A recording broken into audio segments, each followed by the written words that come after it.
Salut à tous, c'est Ponk de la chaîne, bienvenue sur cette vidéo qui aujourd'hui va parler d'une nouvelle expérience que je vais mettre en place. Alors une expérience qui va être très biaisée, très clairement, mais qui va jouer sur les pancartes que l'on met aux gens, les effets de ces pancartes sur les gens, l'impact de certains mots et donc de certaines idées, des suggestions en fait, qu'on peut avoir au travers notamment de ce que l'on porte. Ça peut être un bijou, ça peut être un vêtement, ça peut être, là comme moi c'est le cas, un sweat, et j'ai le t-shirt aussi, où il y a écrit pervers narcissique, hop, avec un petit logo. C'est le logo pervers narcissique depuis 1979. Voilà.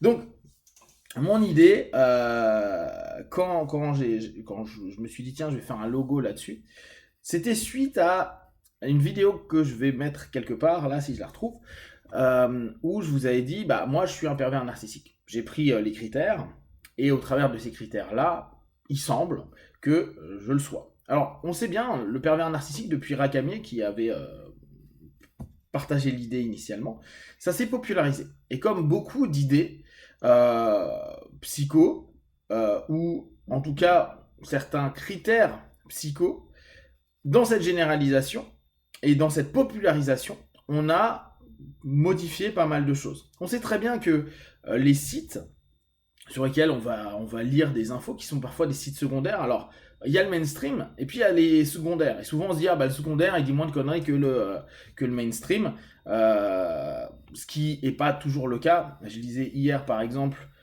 quelqu'un qui partageait une info sur on peut ressentir les énergies des gens et on est impacté par cette énergie, c'est scientifiquement prouvé. Et quand on lit l'article du site en question, ils font référence à une étude faite en Allemagne sur des algues.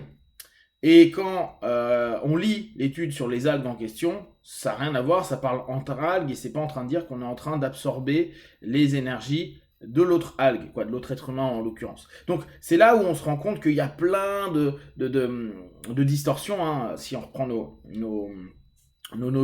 logiques de PNL et de communication, il y a des distorsions.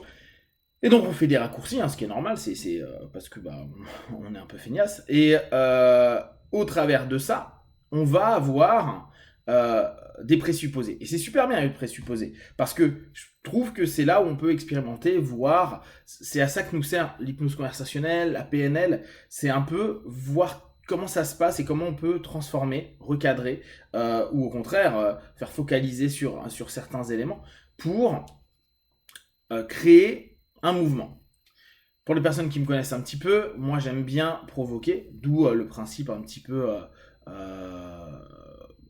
donc, je vous avais partagé sur hypnose sismique, sur ce que j'appelle l'agression thérapeutique.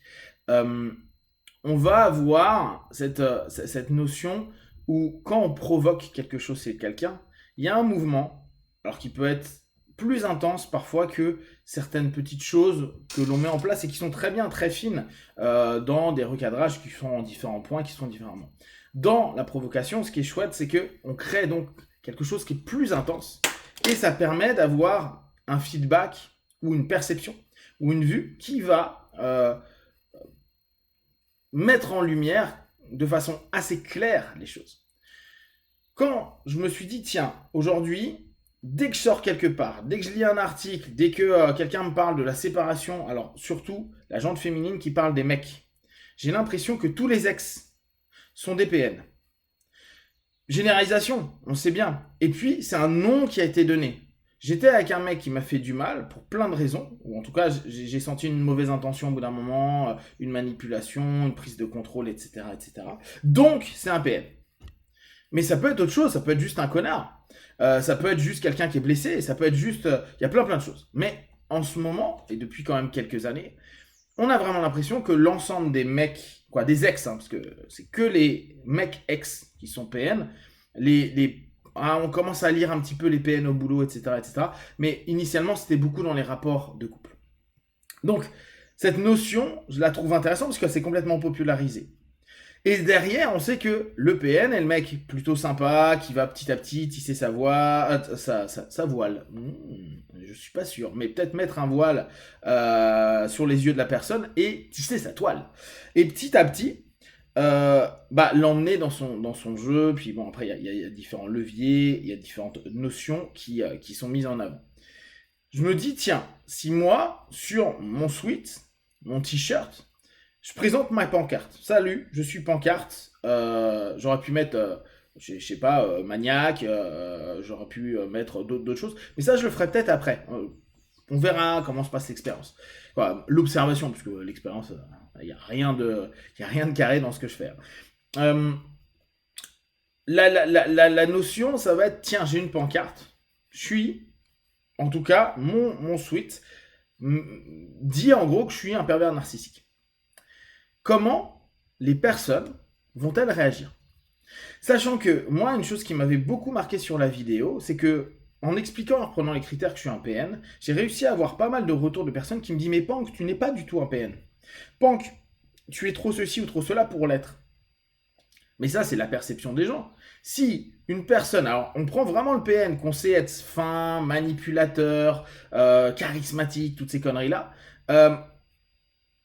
te dit clairement, non mais moi tu sais, je suis vraiment un pervers narcissique, avec un petit smile tout sympa autour d'un verre, et que tu dis mais non, t'es trop sympa, t'es trop blablabla, mais peut-être la personne te l'a quand même dit. C'est juste qu'on n'a pas envie de voir, on n'a pas envie d'entendre. On n'a peut-être même pas envie d'être justement provoqué par ce mot-là. On le met de côté, on l'omet. Les fameuses omissions qu'on va avoir dans nos notions, voire on le dénie, on le nie complètement. Donc, ce qui va m'intéresser, c'est voir comment, dans cette espèce de culture populaire qu'on a créée autour du pervers narcissique, si bien sûr, parce que les gens ne regardent pas forcément les suites, moi je regarde parce que j'estime que les suites, les t-shirts, c'est un moyen de communication. J'aime bien comme moyen de communication non verbal. On passe un message. Quand vous mettez une fringue, alors moi je suis niveau moins 150 de la mode. J'ai jean, sweat, et j'ai jean sweat depuis que j'ai 13 ans, donc ça restera jean sweat. Mais pour les gens qui sont un petit peu plus dans la mode, les gens regardent et voient ce que ça apporte. Pour moi, la fringue permet d'être une communication qui peut être vraiment claire. On peut écrire quelque chose sur nos sweats, sur nos t-shirts, etc. C'est la même chose avec des jolies fringues où ça sous-entend, ça propose des choses. Bon, ça, on le sait tous, hein, c'est le fameux package qu'on est en train de proposer au monde et dire, bah regarde mon masque. Ah ouais, bah je suis habillé en, je connais pas les marques, mais en X marque. Ça peut sous-entendre que je suis comme ça ou que je suis plutôt dans cette tendance ou blablabla. Donc pour moi, dans cette notion-là, voir comment vont être les réactions des gens. Qu'est-ce que ça va provoquer? Voilà, c'est vraiment dans cette notion-là. Qu'est-ce que ça peut faire bouger? Est-ce qu'il va y avoir des petits mots pour certains? Alors là, je parle que pour le peu de pourcentage qui vont lire et qui vont peut-être faire une association. Et est-ce que ça va être peu ou est-ce que ça va être beaucoup? Est-ce que ça va être plutôt masculin ou est-ce que ça va être plutôt féminin? Comment ça va se passer? Donc moi qui aime observer, je trouve que avoir un outil qui provoque quelque chose pour observer, c'est assez chouette. À savoir que, bien sûr, dans tout ça, ça va être biaisé par qui je suis, comment je me comporte, mon body language, il y a plein d'éléments. Il suffit que je sois à une table avec un pote en train de dire des saloperies comme j'ai l'habitude de faire souvent et que je le dis un peu fort. Il est possible que la table d'à côté à ce moment-là, par le fait que je les emmerde et que je parle fort ou que je dise des conneries, en regardant le suite, se disent ah bah oui, lien de cause à effet, c'est normal, ou il est bizarre ce gars-là, il est dangereux, j'en sais rien. Donc c'est sur ça que ça m'intéresse de voir qu'est-ce qui va se passer avec cette notion où j'arrive avec ma pancarte. En gros, je fais de l'hypnose urbaine avec une pancarte. Sauf que là, ça va être de la provocation avec justement une pancarte qui va être mon suite, avec plein de sous-entendus qu'il y a derrière, et surtout avec l'histoire, les pensées, les projections qu'il peut y avoir au travers de ce mot-là, de cette image-là, et de ce fonctionnement-là. Si vous avez des questions, des remarques, et puis si peut-être vous avez des petites choses que je pourrais rajouter pour compléter l'expérience, n'hésitez pas à le partager sur Facebook, YouTube. J'y répondrai le plus rapidement possible, comme d'habitude, de tout ce que je propose. Ne prenez que ce qui est bon et juste pour vous. Et puis, comme d'hab, prenez en compte, ich bin eine pervers narcissique. Diwan, ciao.